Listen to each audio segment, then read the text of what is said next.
Donc, moi, je suis la cofondatrice de la Revengeance des Duchesses. Tout à l'heure, on a terminé. C'est drôle parce qu'on passe de duchesse à duchesse. Je trouve ça bien fun. Il y a des choses qui ont été dites par les intervenantes précédentes que vous pourrez finalement appliquer à ce projet-là. Moi, personnellement, je ne suis pas théoricienne. Ça fait longtemps que j'ai terminé l'université, donc je suis un petit peu intimidée par le contexte en ce moment. Donc, c'est ça, on va vous présenter un projet. Ce sera peut-être à vous ensuite de réfléchir sur la théorie qui pourrait s'en suivre. Rapidement, juste avant qu'on commence vraiment la présentation, on parlait d'Annie-Claude, à savoir si elle était consciente ou non de l'impact qu'elle peut avoir chez les gens, de la réception de son message, s'il y en a un. Je trouve ça super intéressant de rebondir là-dessus parce que moi, ce projet-là, quand je l'ai fondé, c'était totalement intuitif, en fait. Et j'ai réfléchi au projet en le faisant. Et en le faisant, je me suis rendu compte que j'étais féministe. Donc, des fois, effectivement, l'action mène à la réflexion et c'est exactement ce qui s'est passé dans mon cas personnel. Donc, maintenant, j'ai le goût de faire des études féministes. Je suis bien contente de ça. J'ai réalisé que j'étais féministe depuis toujours, en fait. Donc, première diapo. Donc, vous connaissez sans doute le Carnaval de Québec. Sinon, c'est une fête qui a lieu, en fait, en hiver à Québec depuis de nombreuses années. Depuis 1954, en fait, entre 1954 et 1996, le carnaval, qui est représenté par un bonhomme, donc vraiment, le bonhomme carnaval est très connu au Québec, c'est l'emblème de la fête. Et d'ailleurs, il porte très bien son nom, c'est un vrai bonhomme.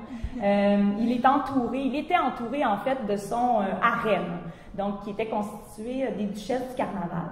Le rôle des duchesses du carnaval était assez simple. En fait, elles se faisaient co-porte-parole du carnaval et elles étaient surtout là pour favoriser la vente de la bougie, qui était, l'objet promotionnel pour avoir des fonds, finalement, pour ramasser des fonds pour financer le carnaval. Donc, rapidement, le principe était assez simple. Chaque duchesse représentait un duché, donc un quartier, une partie de la ville de Québec. Il y avait la duchesse de Lévis, la duchesse de Montcalm, les autres, je me souviens plus des noms, mais bref, il y avait plusieurs duchesses qui représentaient les différents quartiers. Chaque duchesse était accompagnée d'un genre de majordome qui la coachait, donc elle était suivie par cet homme-là qui la coachait un peu dans les lignes de presse qu'elle devait dire donc aux médias. Donc, son discours était aussi formaté. Et lorsqu'elle réussissait à vendre ses bougies, eh bien, en proportion avec le nombre de bougies qu'elle vendait, elle avait droit à des capsules qui se retrouvaient dans un grand bac, des capsules à son nom, et qui servaient à faire un tirage à la fin du carnaval, en fait au début du carnaval, pour déterminer qui serait la reine du carnaval. Et donc, vous vous imaginez là à quel point les gens se mobilisaient autour de leur duchesse et achetaient la bougie pour que la duchesse en question devienne la reine et que le quartier, par exemple Montcalm, ait l'honneur d'avoir la reine dans son quartier, d'avoir sa représentante. À Québec, être duchesse, ça signifiait vraiment beaucoup pour une famille. C'est-à-dire que c'est un peu le pendant de Star Academy aujourd'hui. Quand une de nos filles devenait duchesse, c'était comme la consécration ultime. Donc, c'est juste pour vous montrer à quel point c'est important pour la Ville de Québec. C'est vraiment pas quelque chose qui a été un phénomène qui est anodin et ça a duré vraiment longtemps. Donc, c'était des duchesses harem, duchesses vendeuses de bougies qui faisaient ça tout à fait gratuitement, sans aucune rémunération, c'était volontaire. Pardon? Il y avait un voyage dans le sud après. Bien sûr, il y avait des photos, tu sais, du voyage dans le sud avec les duchesses en bikini. Fait que ça, c'était la récompense.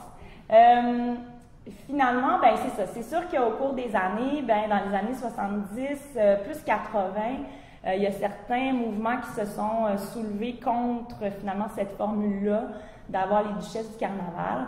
La troupe Les Folles Alliées, qui était une troupe de théâtre féministe, qui était co-dirigée par la députée Agnès Maltais, ont joué et écrit une pièce qui se nomme « Enfin Duchesse » et qui vraiment mettait de l'avant le ridicule des concours de beauté, des concours... mais là, c'était vraiment spécifique aussi à la région, donc de Québec. Le discours était ancré dans l'imaginaire local. Et donc, c'était un peu une caricature de ce que c'était être duchesse. Donc ça, c'est le premier mouvement contestataire qui a eu lieu, qui remettait en question la présence des duchesses au carnaval. Deuxième chose, il y a eu un documentaire un peu, comment dire, j'ai comme oublié le terme, en tout cas, de l'ONF, qui était très critique. Donc, cinéma direct, c'est ça que je voulais dire. Donc, Le Soleil n'a pas de chance. Et puis, en fait, où on a vraiment juste montré, c'est un document témoin qui dure, je pense, 2 heures et demie, sur le processus de sélection des duchesses, sur comment elles étaient finalement embrigadées, comment il y avait un angle très paternaliste avec cette approche-là, comment les hommes s'imposaient aux duchesses. Dans ce film-là, exemple, il y a un moment où on dit aux jeunes femmes « Oubliez pas de vous laver les cheveux demain pour le spectacle, hein, parce que, tu sais, passer une semaine, c'est pas super. » Genre de discours vraiment paternaliste, ce n'est qu'un exemple. Ce film-là est vraiment à voir. Allez sur le site de l'ONF, il est disponible. Donc, tout ça pour dire que le carnaval a fait il y a c'est ça, c'est que le carnaval, en fait, a décidé en 1996 qu'il n'y aurait plus de duchesse au carnaval. Ils ont pris un virage familial. Et donc, là, ça a été tout un changement d'angle, un changement d'optique. Ils ont remplacé les duchesses par des knucks, le saviez-vous? Oui, des knucks qui étaient des espèces de lutins fanfarons, donc des fous du roi. Ça a duré 2-3 ans, ça n'a pas marché. Ça n'a pas eu autant de succès. Donc, tout ça pour dire que les duchesses, elles ont été mises de côté en 1996. Et donc, en 2010, moi, étant fille de Québec, avec François Mercier, un ami, on a décidé de remettre ça à l'avant-scène. En fait, on a créé la revengeance des duchesses. Mais là, bien sûr, on se dit, on peut pas refaire les duchesses d'antan, on peut pas refaire la formule, c'était vraiment pas une volonté. Moi, j'ai jamais voulu être une duchesse du carnaval, personnellement, ça m'a jamais intéressée. C'était vraiment plus comme une espèce d'image mythique qui restait dans ma tête, puis je me disais, il faudrait que ça revienne. La plupart des gens de Québec voulaient que ça revienne. Donc, on a pris un peu les devants et on a proposé en fait, une formule où finalement les duchesses pouvaient s'exprimer, donc pouvaient parler. Je ne vais pas voler ton speech, fait que là, j'essaie de, je surfe. Et on a appelé ça, voilà, la revengeance, c'est ça qu'il faut que je dise. Ouais. On a appelé ça la revengeance, et c'est un terme qui a fait beaucoup jaser et qui fait encore jaser aujourd'hui. On reçoit souvent des courriels de gens qui sont offusqués du fait qu'on a inventé un mot, du fait que c'est un anglicisme. Et en fait, à chaque fois, on répond, bien écoutez, ce n'est pas la première vengeance, en fait, qui part du phénomène duchesse. Les folles alliées l'ont fait, le soleil n'a pas de chance l'a aussi fait. Et donc, pour nous, c'est la revengeance des duchesses. Et la seule personne à l'avoir compris sans qu'on ait eu à lui expliquer, ce qui est très drôle, c'est Agnès Maltais elle-même, que j'ai eu l'occasion de rencontrer lors d'une entrevue pour Le Soleil. Donc, on m'avait convoqué pour une entrevue avec Agnès Maltais où on débattait sur la chose, le retour des duchesses ou non. Et elle m'a dit, Marjorie, la revengeance, c'est parce que nous, on le fait en premier, la première vengeance. J'ai dit, ben, c'est exactement ça. Donc, j'étais bien contente qu'elle comprenne le terme. Donc, on explique encore, puis on appuie sur ce mot-là. Petite parenthèse aussi pour dire que les journalistes aussi, au départ de tous les médias, avaient bien de la misère à nommer notre événement. Et là, maintenant, il n'y a plus de problème. Ce mot-là est accepté. Donc, c'est intéressant de voir à quel point ce mot-là n'était pas dans les mœurs et que finalement, on a réussi à faire entrer dans l'imaginaire collectif un nouveau mot. Donc, déjà là, on rentre dans quelque chose d'intéressant. Morgane, je te passe la parole. Oui. Alors, concrètement, qu'est-ce que la revengeance? La revengeance, c'est en gros, c'est dur à résumer, mais on s'est efforcé de le faire. C'est une satire, en fait, de ces duchesses-là que Marjorie vient de vous présenter, qui étaient des duchesses d'un concours de Miss, un peu un concours de beauté, de personnalité. C'est un événement annuel qui se tient toujours en parallèle du carnaval d'hiver, donc ça se passe en même temps. Ce que ça vise à faire, c'est se réapproprier le sens de la fête, le sens de le côté déjanté d'un carnaval. Les duchesses revengeresses sont nouvelles à chaque année, donc on peut être duchesse qu'une seule fois. Donc il y a des nouveaux visages à chaque année. Elles ont pour mission d'alimenter un blog qui va mettre en valeur leur quartier. Donc, cette idée-là de représenter son quartier est encore là, sauf qu'on le fait de façon virtuelle avec un blog. Et dans ce blog-là, on a carte blanche. Donc, on fait qu'est-ce qu'on veut. Je dis on, ben, on a tous été duchesse. Donc, on peut écrire des textes, faire des gifs animés, de la poésie, se filmer, faire des chansons, de la photo. C'est vraiment carte blanche. On fait ce dont on a envie ce qu'on a envie de faire. On n'a aussi aucune ligne de presse à respecter. Donc, on est appelé à interagir avec les médias. Il n'y a pas de il faut que tu dises que les vraies duchesses, c'était comme ça, puis toi, tu es une duchesse de la revengeance, tu dois dire ça. On est vraiment libre de dire ce qu'on veut aux médias, fait que il y a ce côté-là d'ingouvernable qu'on peut se gouverner soi-même puis décider de dire qu'est-ce qu'on a envie de dire par rapport à notre implication dans le projet.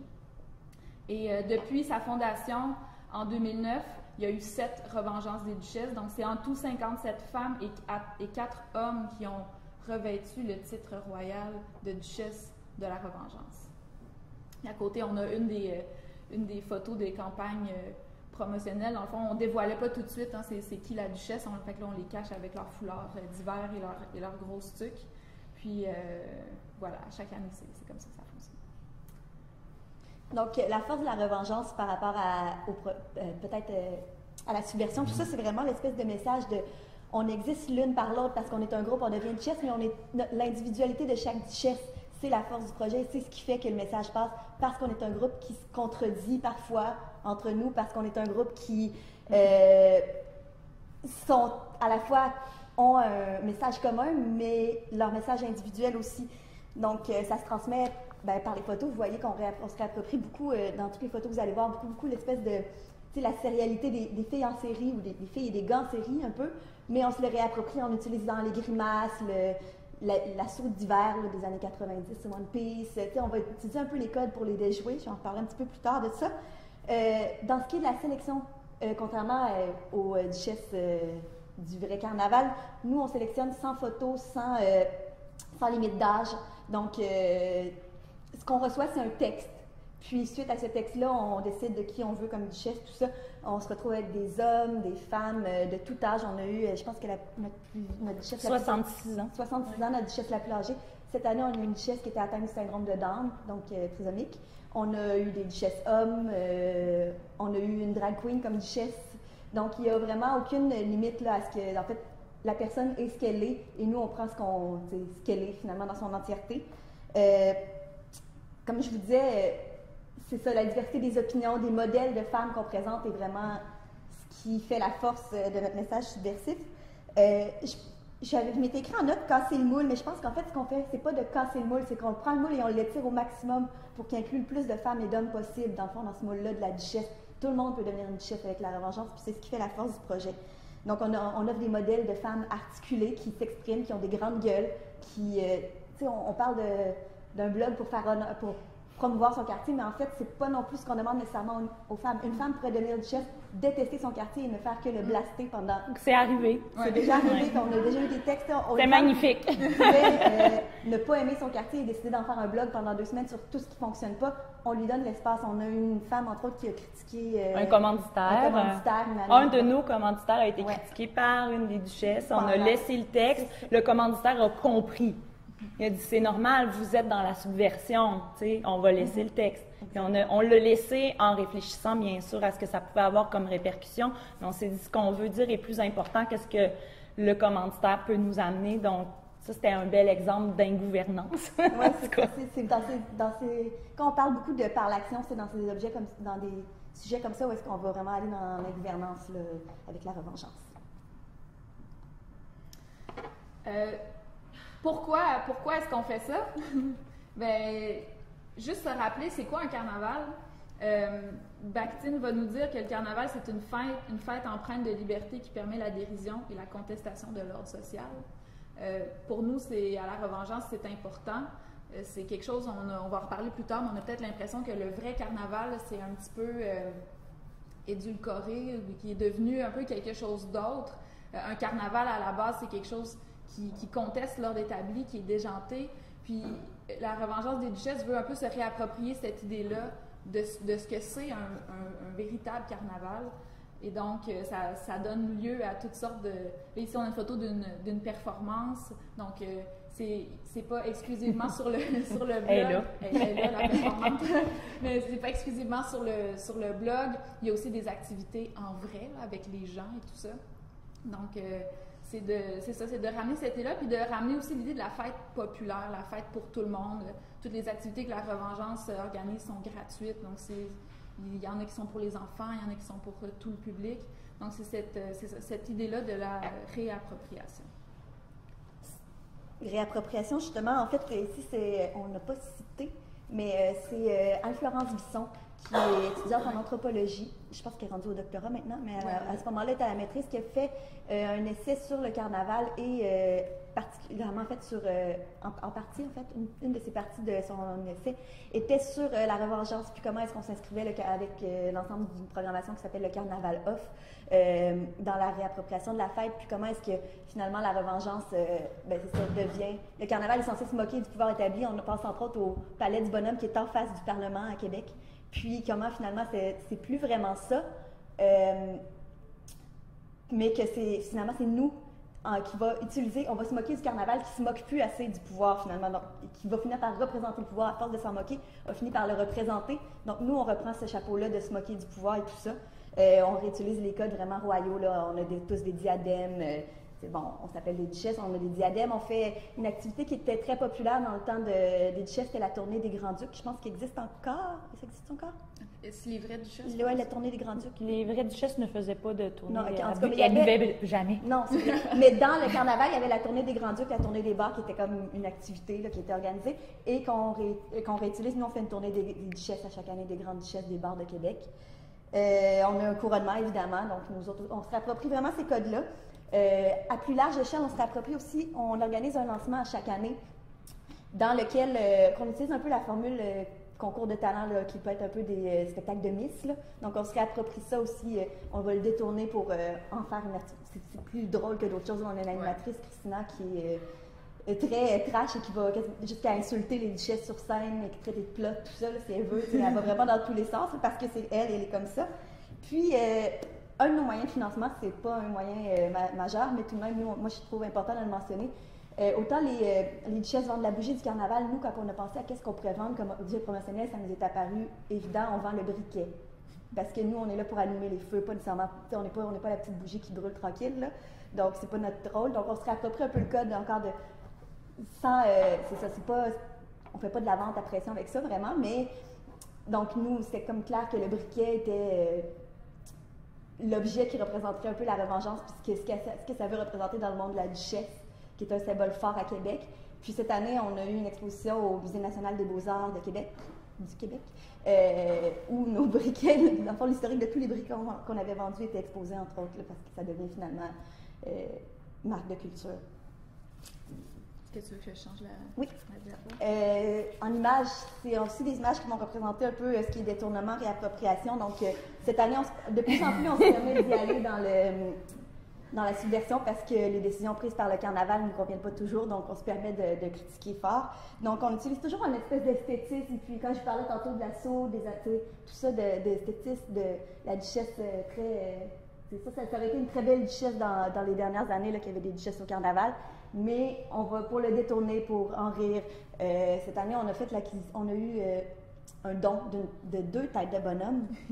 2 têtes de bonhomme carnaval qui avaient été fabriquées par des fans dans le temps. Donc, on s'amuse beaucoup là, à se réapproprier ça ici. Cette photo-là, vraiment, sur les médias sociaux, j'ai reçu des commentaires presque haineux. Là. Comme quoi, on voulait juste faire de la chenoute, puis on voulait faire du mal au carnaval, alors que c'est juste de l'allaitement. Je veux dire, c'était vraiment... C'est pas que bonhomme soit C'était violent, là, puis pourtant, il n'y a rien de violent dans cette photo-là. En fait, ce qui était écrit en dessous, à la base, c'était « Voilà ce qui se cachait dans le gros bedon monumental du bonhomme carnaval ». C'était un bébé. Mais tu sais, c'est ça. Puis moi, je me suis aussi, pour cette photo, ostinée avec un monsieur qui me disait c'est un but avoué, en fait, vous voulez faire couler le carnaval, c'est votre but avoué, c'est ça.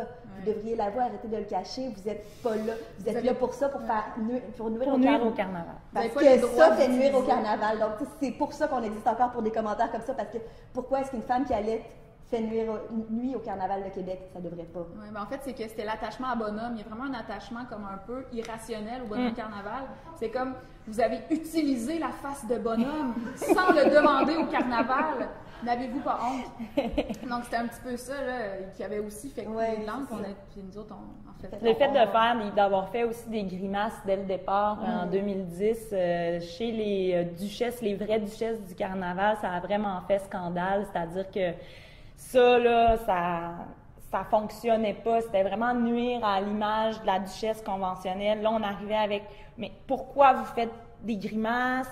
On ne veut pas de duchesse clown, on ne veut pas... » Moi, je me suis fait dire en entrevue « Mais écoutez, les duchesses poètes, les duchesses clowns, les duchesses qui parlent, c'est pas ça qu'on veut à Québec. » Là, on parle de radio poubelle, là, c'est facile de comprendre qu'ils s'en allaient vers là, mais on se le fait dire souvent. Ça paraît évident pour nous qui sommes dans le milieu du féminisme que les gens pensent pas comme ça, mais oui. Nous, on crée un scandale avec des affaires de même qui sont pas si pires, mais bon. Ouais. Le punch. Le punch. Le retour des vraies duchesses en 2014. Donc, nous, on a été en 2010, donc dès 2010, on a créé la Revengeance des duchesses. Et suite à on a été très, très médiatisé à Québec, notre initiative. Et donc, ça a remis, bien sûr, sur le tapis le sujet du retour des duchesses. Et donc, la population, mettons, Régis Labombe, ça doit être ça. Il a mis beaucoup de pression sur le Carnaval pour que les duchesses reviennent. Et donc, on a vraiment eu le retour des vraies duchesses en 2014. Et donc, nous, on s'attendait quand même à une formule renouvelée des duchesses. Pourquoi pas? Pourquoi pas qu'elles reviennent, mais s'il vous plaît, changez la formule. Visiblement, pas tant. Puis il reste que le principe de base de représenter, d'utiliser en fait la femme pour représenter un événement et pour vendre la bougie, c'est questionnable, même s'il change la formule, même s'il change l'apparence des duchesses, je veux dire, utiliser avoir un harem autour du bonhomme, la symbolique demeure là, donc ça peut être questionnable. Donc, oui, juste avant que les duchesses reviennent, on a été consulter la Revengeance des duchesses. En fait, on a eu des approches. On a été approchés par le Carnaval de Québec pour peut-être se fondre à l'organisation. Donc, moi, je faisais partie des discussions. J'étais invitée sur le CA du Carnaval. Et là, je vous parle de ça parce que c'est vraiment un élément clé quand on parle de femmes ingouvernables. Là, on parle de concret, là. Parce que là, ils voulaient vraiment comme un peu nous assimiler. Le CA du Carnaval est formé de... J'ai le goût d'être... Vas-y. de bonhommes, c'est ça qui est drôle. C'est des hommes qui sont assez, qui ont 50 ans et plus environ, qui sont des gens d'affaires. Ça fait longtemps qu'ils sont là-dedans. C'est quasiment de génération en génération, ils se passent la pop. Donc, il y a comme toute une espèce de philosophie autour de l'événement qui demeure là. Et donc, on a eu des discussions, puis à un moment donné, l'élément clé qui nous a fait dire non, on n'ira pas vers là, c'est qu'ils nous ont dit carrément, est-ce que vos duchesses, elles ont le droit d'être cute, tu sais? Est-ce qu'elles peuvent être télégéniques? Vous êtes des belles filles, vous pourriez être des duchesses du Carnaval, fait qu'on comprend pas pourquoi vous êtes si réticentes, tu sais. Puis on s'est aperçu que notre projet n'avait vraiment pas été bien tant que ça saisi, qu'ils voulaient peut-être nous intégrer, mais ils se sont rendus assez vite compte qu'on nageait pas dans les mêmes eaux, qu'on n'avait pas les mêmes valeurs. Et donc là, on s'est vraiment juste distancé, puis on a fait comme non. Même si on aurait pu avoir beaucoup de sous puis beaucoup de moyens grâce à ça, parce que ce projet-là fonctionne avec $0. T'sais. Fait que, bref, on a dit non, mais un beau non très franc, puis on est très fiers d'assumer ça encore aujourd'hui. Voilà. C'est ça? Ben oui. Ben, on avait juste noté l'idée on sait très bien qu'à Québec, c'est une ville relativement à droite, les radios poubelles et tout ça. Puis le carnaval commence à comme se fondre dans cette image-là aussi de quelque chose de très marketing, de très orienté sur le tourisme. On est le plus grand carnaval d'hiver au monde. Puis tu sais, ce genre d'appellation-là. Si je peux peut-être enchérir là-dessus. Là. En fait, c'est qu'on voit que le carnaval prend de plus en plus, avec l'espèce de virage familial qui n'a pas marché, le carnaval n'est pas en très bonne posture en ce moment à Québec. Là, ça va pas bien pour le carnaval de Québec. Donc, ils essayent de trouver par tous les moyens. Nous, on a en fait, nous, je n'étais pas là à ce moment-là, mais quand Marjorie est arrivée avec le projet de la revengeance qui a tout de suite suscité un intérêt, là, ça leur a allumé la flamme au carnaval de dire « Oh, on tient quelque chose, là, il faut qu'on fasse revenir ça, les duchesses, sans comprendre, sans capter quelle est l'essence du projet. » Puis le fait que ça fonctionne, c'est parce que, justement, on ne répondra pas à des impératifs commerciaux comme ça, en étant indépendant de tout ça. Donc, le carnaval est vraiment gouverné, on dit par des bonhommes, c'est des gens de Québec, d'affaires de Québec qui vont vraiment... Et le but est de faire de l'argent cette année. En fait, entre autres, payer. Si on voulait prendre une photo, on avait plus de 8 ans. Prendre une photo avec le bonhomme carnaval, il faut payer pour prendre une selfie. Il faut payer maintenant, quand on est un organisme communautaire, une école, un CPE, il faut avoir vendu un certain nombre de bougies pour que bonhomme carnaval vienne nous rendre visite dans notre organisme. Donc, les impératifs commerciaux, ça se détourne, puis ça se vit en vase clos sur les plaines, alors que c'est une fête qui est censée être populaire, qui se vit dans les quartiers. Autrefois, ça se vivait vraiment dans les rues, tout ça. Il y a des efforts qui sont faits, mais qui ne fonctionnent pas vraiment parce que l'essence de la fête carnavalesque n'est plus compris par les dirigeants. Je vais fort, là, mais... Oui, non, mais c'est vrai. Puis on avait juste marqué aussi, là, pour ceux du projet, tu sais, quand le carnaval a ramené les vrais, leurs duchesses, ils ont repris beaucoup l'esthétique de la revengeance. Tu sais, ils ont repris des idées, tu sais, dans un sens, c'est une victoire un peu parce qu'on se dit on veut faire changer les choses, puis les autres, ils trouvent qu'on est cool, fait qu'ils s'inspirent, mais en même temps, ça démontre un petit peu, des fois aussi, l'espèce de pauvreté de leur réflexion, excusez. Ouais. Mais, tu sais, des fois, c'est ça. Tu sais, au lieu de nous donner carte blanche puis de dire vous faites bien ça, allez-y, on vous donne de l'argent, c'est comme on va prendre vos bonnes idées, là, puis nous, on va refaire nos vraies duchesses. Une petite photo des duchesses de la Revengeance avec le maire. Ça, c'est avant que les vraies duchesses reviennent. Oui. Ariane, t'étais là? Oui, c'est avant que les... C'est la première année qu'ils sont revenus, non? Ou c'est la première... Non, c'est l'année d'avant. C'est ça. C'est l'année d'avant qu'ils sont revenus. Je pense que l'autre photo était mal datée, mais c'est Régis Labombe qui nous avait invités à l'hôtel de ville pour faire signer le livre de la ville. Bon, on est allés, puis on a fait... bon, ouais. C'était tout qu'un... Fallait le vivre, tu sais. Fallait qu'on vive ça. Vraiment. Il le fait plus maintenant, il nous invite plus. Non. Il n'est pas content. Il n'est pas content. On ne s'est pas soumise à ces impératifs. Une petite comparaison, là, les vraies duchesses de cette année à gauche, ils ont une mission commerciale à Paris pour aller faire la promotion du carnaval dans les agences de tourisme. Encore une fois, tout habillé pareil, avec le bonhomme. Puis l'autre photo, je pense que c'est les duchesses de 2014. Donc, les autres en mission commerciale à Paris, les duchesses de la Revengeance en mission festive à Québec. Ils ont un chapeau de fête avec un pompon, sont habillés en hiver parce que le carnaval, c'est l'hiver. Puis ils sont habillés différemment, ils rigolent, puis on voit la diversité des âges aussi sur cette photo-là. Parce que le carnaval a continué à imposer une limite d'âge aussi. C'est important de le mentionner. C'est 25 et moins? Avant c'était 25 et moins, mais là, c'est 35 et moins. Ils donnent beaucoup de place aux vieilles. 35 et moins. C'est ça. Mais c'est comme 35, c'est le nouveau 25, je sais pas si ça compte vraiment. Peut-être juste un dernier petit mot sur qu'est-ce qui se passe à l'interne, au sein de la Revengeance. On vous l'a dit, c'est autogéré, ça fonctionne avec presque 0$. On n'est pas dans le système de subvention. C'est sûr que ça pose comme... Ça nous prend beaucoup de temps à cause de ça, mais ça fait qu'il n'y a pas de compte à rendre, puis on continue de faire ce qu'on veut. Puis pour la Revengeance, c'est vraiment important. Je ne l'ai pas dit au tout début, mais je pense que c'est clair, là, on est féministe, là, on est une organisation féministe. Donc, c'est quand même important aussi qu'on se garde cette liberté-là. Il y a une communauté interne aussi qui se crée parce que là, maintenant, ça fait une 60aine de personnes qui sont devenues duchesses. Fait que ça fait un super réseau. Puis c'est une éducation populaire des femmes, tu sais. Tu l'as dit, Marjorie, tout à l'heure. En partant ça, c'était pas nécessairement un grand geste féministe que tu faisais, mais ça l'est devenu. Puis il y a plein de duchesses qui s'inscrivent, puis qui sont choisies, puis qui réalisent un peu, dans le fond, pourquoi on a besoin du féminisme. Parce que, tu sais, on a tout un peu envie d'être duchesse, surtout de la Revengeance, parce que c'est très cool, mais on est interpellé par ça, puis une fois qu'on est dedans, on se dit « Hey, c'est vraiment important qu'est-ce qu'on fait. C'est pas juste des niaiseries, genre, on a vraiment besoin de femmes comme nous qui font ce genre de choses-là. L'éducation populaire se transmet en fait dans les discussions. Il n'y a pas d'atelier, tout ça. C'est juste que la communauté, par exemple, il y en a qui sont pas du tout féministes, puis qui arrivent, puis qui se présentent parce que justement, c'est le fun. Il y a quand même un bel esprit, puis c'est animé, puis tout ça. Puis là, ils se rendent compte que, ça parle de féminisme.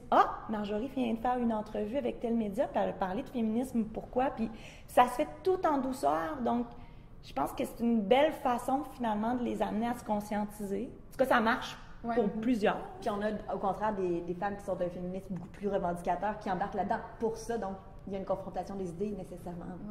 Mais alors, les duchesses, c'est pas plus phénomène comme autour des Amériques? Un peu, oui. Les concours de beauté. Oui, exactement. Tout à fait. Oui. Donc, c'est la valorisation de la femme. Pour femme-objet. Comme façon de financer un carnaval. On a aussi la cour de la revengeance, donc on a une cour virtuelle, une page privée sur Facebook à laquelle sont intronisées chaque nouvelle cohorte de duchesses. Puis c'est un lieu d'échange, c'est le lieu secret des échanges royaux. Donc quand on voit des trucs passer sur Internet, quand on a des questionnements, quand on est révolté, quand on a des choses à dire, c'est un safe space. Malgré qu'il y en a même des fois qui critiquent que ce soit un safe space. Fait que c'est vraiment, c'est super parce qu'on se permet de dire plein de choses, puis même de critiquer le lieu lui-même. Puis c'est là un peu que la revengeance continue, parce qu'une fois que le carnaval est terminé, la revengeance est terminée. Mais on continue à échanger, puis ça fait un réseau de contacts vraiment incroyable avec des féministes de la ville de Québec qui œuvrent. Pardon? Chose rare. Chose rare. On est sûrement la plus grande. On est sûrement la plus grande organisation. Une des plus grandes à Québec, là, 60 femmes. Tu sais, c'est quand même avec 4 hommes, mais c'est quand même impressionnant. Puis c'est comme ça qu'on continue à faire vivre un peu la réflexion puis les échanges entre nous. Merci. Fait que voilà. On va passer un peu.